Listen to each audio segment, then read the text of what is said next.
হোক অখিল গগৈ অভদ্ৰ নেতা। অখিল গগৈ ডাঙৰীয়া বোলে একটা অভদ্ৰামী নেতা লাগে। অখিল গগৈক পাগল আখ্যা দিলেও দিয়ক।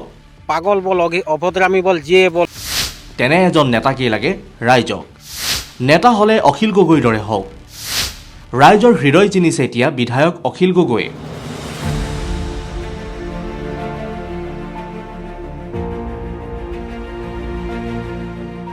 অখিল গগৈ ডাঙৰীয়াকে বহুতে বলে আহে অখিল গগৈ ডাঙৰীয়া বলে একটা অভদ্রামী নেতা লাগে, ও কোনো নীতি নিয়ম নাই জানে। কিন্তু আমাদেরকে ওরকম অভদ্রামী নেতাকেই লাগে। পাগল বল, অভদ্রামী বল, যিয়ে বল, কিন্তু ওরকম মানুষকে, ওরকম নেতাকে মানুষের মনে এরকম হৃদয়ে ঢুকাই রাখে, কারণ ও কোনো নীতি নিয়ম নাই জানে। ৰাইজৰ এই বিপদৰ সময়ত বিজেপিৰ বিধায়কসকল বিফল নেকি? ৰাজ্যত প্ৰলয়ংকাৰী বানে কঙাল কৰিছে যোৰহাট, শিৱসাগৰ, চৰাইদেউ জিলা।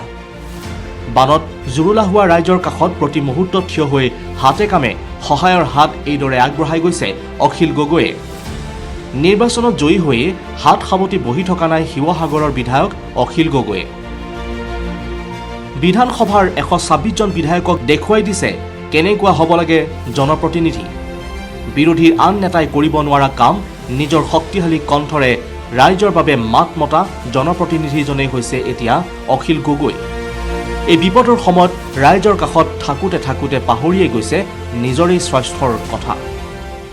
মূৰটো চাওক, গোটেই ছালবিলাক এৰি গুচি গ'ল মূৰৰ পৰা। চকুকেইটা চাওক আপুনি, মোৰ চকুকেইটা লাল হৈ গৈছে। এই টিকাকেইটা চাওক, গোটেই খজুৱতি হৈ গৈছে। মই ধেমালিৰ কাৰণে প্ৰতিবাদ কৰা নাছিলোঁ। মই মোৰ শিৱসাগৰৰ মানুহবিলাকক অৱস্থাটোত মাজত বিয়পি আছিলোঁ, তেওঁলোকৰ লগতে উঠা বহা কৰি আছিলোঁ কাৰণে মোৰ ভিতৰত প্ৰকৃত খংটো উঠি আছিলে।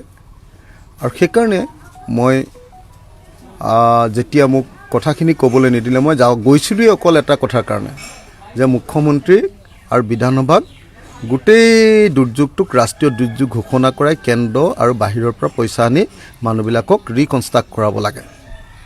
সেই কথাকেইটা যেতিয়া ক'বলৈ নিদিলে, তেতিয়া খং উঠিলে আৰু খং উঠি টেবুলৰ ওপৰত উঠি দিলোঁ। আৰু এতিয়া ফাঁচি দিলেও দিব পাৰিব, মাৰি দিলেও মাৰিব পাৰিব, গুলিয়াই যি কয় কৰিব আৰু সেইটোক লৈ ভাবিবলৈ নাই।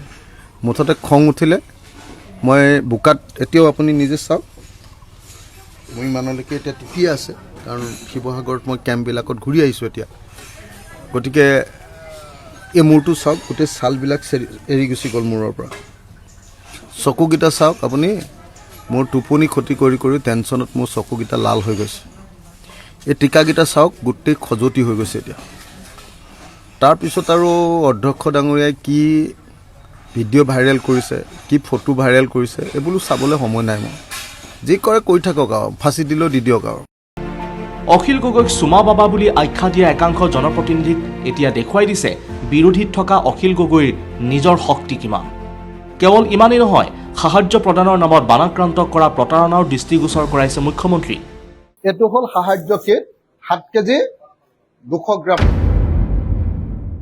অসমৰ মুখ্যমন্ত্ৰীয়ে কৈছিলে যে চাউল থাকিব 8 কেজি মুখ্যমন্ত্ৰীৰ সাহায্য কিটত, দালি থাকিব 4 কেজি, নিমখ থাকিব 1 কেজি আৰু মিঠাতেল থাকিব 1 লিটাৰ।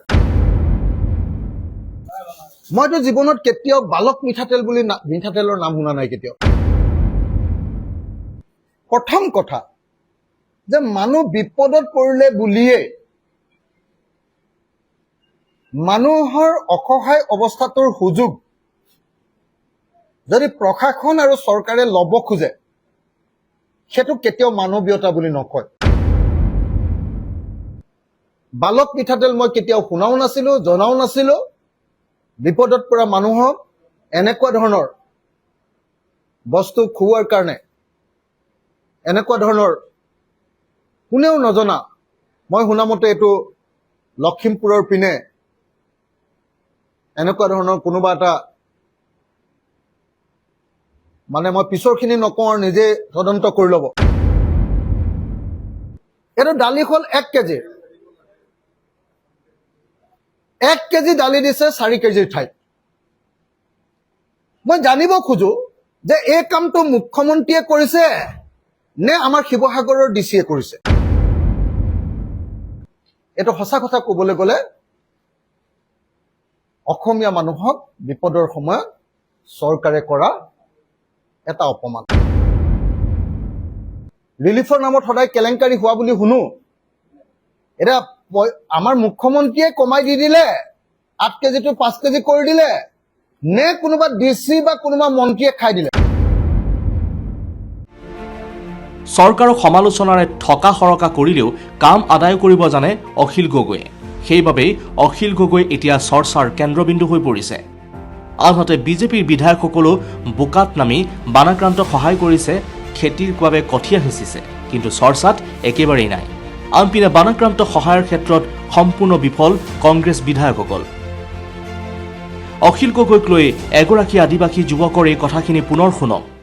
অখিল গগৈ ডাঙৰীয়াকে বহুতে বলে আহে অখিল গগৈ ডাঙৰীয়া বলে একটা অভদ্রামী নেতা লাগে, ও কোনো নীতি নিয়ম নাই জানে। কিন্তু হামদেরকে ওরকম অভদ্রামী নেতাকেই লাগে। কেনে মানে ওরকম অভদ্রামী নেতাই যদি রাইজের কারণে কাম করে নহয়, ওরকম নেতাকে লাগিছে পাগল বল, অভদ্রামী বল, যে বল, কিন্তু ওরকম মানুষকে, ওরকম নেতাকে মনে, মানুষের মনে এরকম হৃদয়ে ঢুকাই রাখে। কারণ ও যেটা কষ্ট করে আহে আজ বানপীড়িত মানুষগুলার ঘরে যায়কে মানুষগুলাকে রেস্কিউ করছে, কার কি অভাব হচ্ছে ওগুলা দেখছে।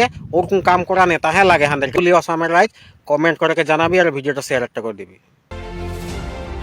এতিয়া প্ৰশ্ন হৈছে, বিধানসভাৰ 126 জন বিধায়কৰ ভিতৰত সঁচা অৰ্থত জনপ্ৰতিনিধি কোন? আপুনিয়ে জনাওক আমাৰ কমেণ্ট ছেকশ্যনত আপোনাৰ মতামত। লগতে জনাওক কিমান সফল এই বিজেপি বিধায়কসকল। Bureau' report, India Today north east Assam.